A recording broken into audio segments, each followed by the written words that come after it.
ডায়াগনোসিসের প্রক্রিয়াটা প্রচলিত মেডিকেল ট্রিটমেন্টের মতো না, যে দিনের আলোর মতো আমি বলে দিতে পারবো হ্যাঁ এটা জিনে এফেক্টেড এবং 100%, বরং জোরালো সম্ভাবনা তৈরি হবে।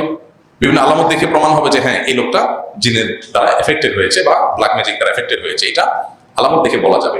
কিন্তু নিশ্চিত যেহেতু করা যাবে না, অতএব যে কোনো মুসলমান অস্বীকার করতে পারেন। এই অস্বীকার করলে ইমানের ক্ষতি হবে না। পার্টিকুলার কেস নির্দিষ্ট কোনো ইস্যুতে বললো যে এই লোক জিনের রোগী আমি বিশ্বাস করি না, আমার মনে হয় না জিনের রোগী, আমার মনে হয় না এটা ব্ল্যাক ম্যাজিক কেউ করেছে, এটুকু ঠিক আছে। না, পৃথিবীতে ব্ল্যাক ম্যাজিক বলতে কিচ্ছু নেই, পুরো জিনিসটা কুসংস্কার, জিনের এফেক্টেড হওয়া বলতে কিচ্ছু নাই, এটা আমি বিশ্বাস করি না, তাহলে তার ইমান থাকবে না। কারণ কোরআনে কারীমে আল্লাহ রাব্বুল আলামিন পরিষ্কারভাবে মানুষকে জিন দ্বারা এফেক্টেড হয়, জিন মানুষের উপর প্রভাব বিস্তার করে, এটা পরিষ্কারভাবে কোরআনে কারীমে আল্লাহ তাআলা আলোচনা করেছেন। এবং সেহের সম্পর্কে আল্লাহ তাআলা বলেছেন যে বাবেল শহরে আল্লাহ তাআলা দুজন ফেরেশতাকে পাঠিয়েছেন সেহের বা জাদুর বাস্তবতা দেখাবার জন্য, পরিষ্কারভাবে কোরআনে বলা আছে। এবং এরকম পরিষ্কারভাবে স্পষ্টভাবে জিন এবং ব্ল্যাক ম্যাজিকের অস্তিত্ব কোরআনে উল্লেখ করার পর যদি কেউ অস্বীকার করে, বিশেষ করে লজিক পাগল দুনিয়া, তথাকথিত লজিক পাগল এই পৃথিবী, দেখা যায় যে যেটাই তার বুঝে আসে না সেটাকে অস্বীকার করে বসে। এটা হলো সবচেয়ে অযৌক্তিক অবস্থান। যিনি যৌক্তিকতা বলে সারাক্ষণ মুখে জিগি তুলছেন, তার অবস্থানটাই সবচেয়ে অযৌক্তিক। কারণ পৃথিবীর সব কিছু আমার বুঝে আসবে, এটা মোটেও স্বাভাবিক না। আল্লাহ রাব্বুল আলামিন মহান সৃষ্টিকর্তা, তার অনেক সৃষ্টির রহস্য উদ্ঘাটন করতে মানুষের হাজার হাজার বছর লেগেছে। এখন যেগুলো উদ্ঘাটন করতে পেরেছে সেগুলোতে ভালো, যেগুলো উদ্ঘাটন করতে পারে না সেগুলো পরে করবে। দেখুন, বান্দার সমস্ত আমল নামাকে আল্লাহ তাআলা কিয়ামতের ময়দানে হাজির করবে। এটা ১৫০০ বছর আগে যখন কোরআনের আয়াত নাজিল হয়েছে বিষয়, তখন মানুষের জন্য বোঝা কঠিন ছিল। এখন ভিডিও ধারণ করে রাখা, অডিও রেকর্ড করে রাখা, এই টেকনোলজি যখন পৃথিবীতে আসছে, এখন বোঝা যাচ্ছে এটা কোনো ইস্যুই না আল্লাহর জন্য কিয়ামতের ময়দানে মানুষের সব কর্মকাণ্ডের উপস্থাপন করা। এটা কি সহজ না কঠিন? আজকের টেকনোলজি দেখে বোঝা যায় এটা সহজ, কিন্তু এটা যখন আল্লাহ নাজিল করেছেন তখনকার পৃথিবীর মানুষের জন্য বোঝা কি সহজ ছিল না কঠিন ছিল? কোনোভাবেই যৌক্তিক মনে হচ্ছে না। কিভাবে আল্লাহ তাআলা বান্দার আমল আবার হাজির করবে? আল্লাহ বলেছেন যে ইয়াওমা নাখতিমু আলা আফওয়াহিহিম ওয়া তুকাল্লিমুনা আইদিহিম ওয়া তাশহাদু আরজুলুহুম বিমা কানু ইয়াকসিবুন।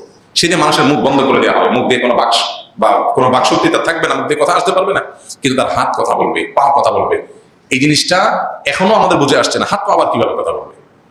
কিন্তু এখন বিভিন্ন ডিভাইস থেকে যে সাউন্ড বের হয় বা সাউন্ড আসে, এবং টেকনোলজি এমন পর্যায়ে চলে গেছে যে এই বিষয়গুলোর কোনোটাই আসলে অসম্ভব না। এখন তো মানুষের স্কিনের সাথে ডিভাইস এমন ভাবে সেট করা আছে, সেট করা টেকনোলজিও চলে আসছে যে মানুষ স্মার্টফোনের ডিভাইসের আপনার স্ক্রিনে তাকে তাকাইতে হবে না, তার শরীরেই স্ক্রিন সেট করা হয়ে যাবে। তাহলে শরীর থেকে আওয়াজ আসার টেকনোলজি এখনকার পৃথিবীতেই মানুষ টের পেয়ে গেছে বা বুঝে গেছে বা অনুভব করেছে যেটা বাস্তব বা এটা সম্ভব। তাহলে কোরআনের অনেক বিষয় আছে, এই যে ব্ল্যাক ম্যাজিক কিভাবে কাজ করে, তারপরে জিন দ্বারা মানুষ কিভাবে এফেক্টেড হয়, হয়তো বা যেভাবে বুঝে আসছে না, কিন্তু আমার বুঝে আসছে না দেখে সায়েন্স এটার কোনো রহস্য উদ্ঘাটন করতে পারে না দেখে আমি এটাকে বিশ্বাস করলাম, তাহলে আপনি সায়েন্সের প্রতি ইমান আনলেন, আল্লাহর প্রতি না।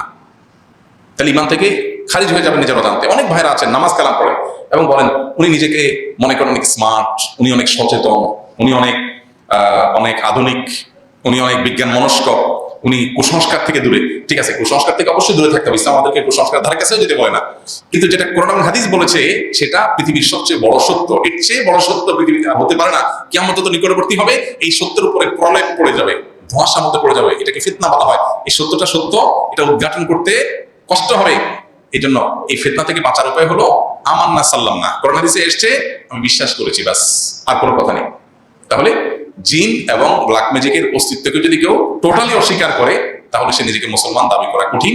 এবং কেন অস্বীকার করেছে ব্যাখ্যা করতে হবে। সে যদি বলে যে কোরআন আয়াতের প্রতি আমার বিশ্বাস আছে, এটা নিয়ে আমার ভিন্ন কোনো ব্যাখ্যা আছে, তাহলে সে হয়তো গোমরাহ হতে পারে। কিন্তু সে বলে যে না, কোরআনের এই বিষয়গুলোকে বিশ্বাসই করি না, তাহলে সে মুসলমান থাকবে না। খুবই ভয়াবহ একটা বিষয়।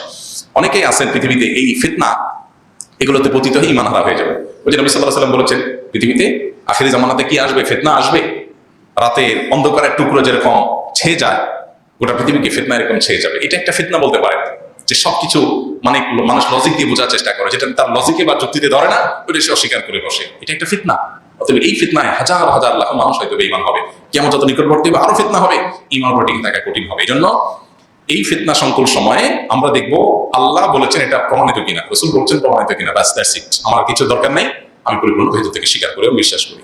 আল্লাহ তাআলা আমাদেরকে সমস্ত ফিতনা